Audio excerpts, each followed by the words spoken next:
Hundreds of representatives from healthcare agencies gathered at the George R. Brown Convention Center to learn the latest information about planning and preparing for natural disasters.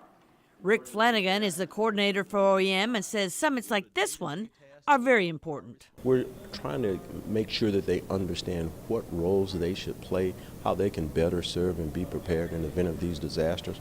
On a day-to-day basis, fire, police, we make these emergency responses, but when these storms or rain conditions or weather conditions impact us, those numbers of calls escalate. Dennis Doremski, Director of Public Safety and Homeland Security, said Houston and the Gulf Coast are extremely vulnerable to experiencing flooding and hurricanes.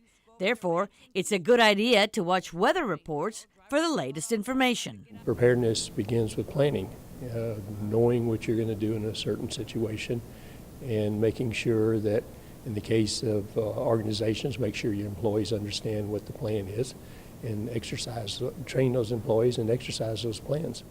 According to the experts, it is extremely important to be able to make a plan, build a kit, and stay informed.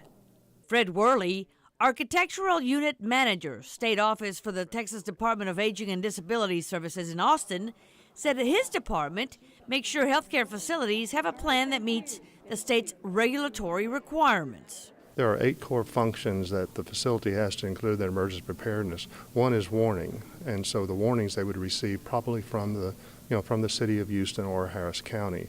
Also transportation, that coordination has to be done locally because they know what streets are available, what transportation devices are available, how to move people out, how they're going to evacuate the area. Jeff Linder, meteorologist for the Harris County Flood Control District, added everyone should prepare now and not wait until a hurricane or tropical storm is upon us. One thing that you need to do now is get flood insurance. Everybody should have flood insurance.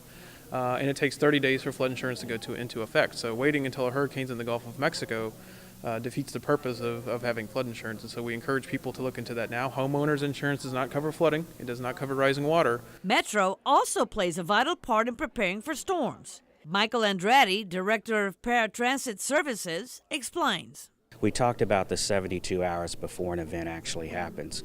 At some point, what MetroLift does is provides dual services, meaning that we provide life-sustaining services for people that actually need those type of services, but also ramping down the normal services that we have. The City of Houston's Office of Emergency Management hosted the event.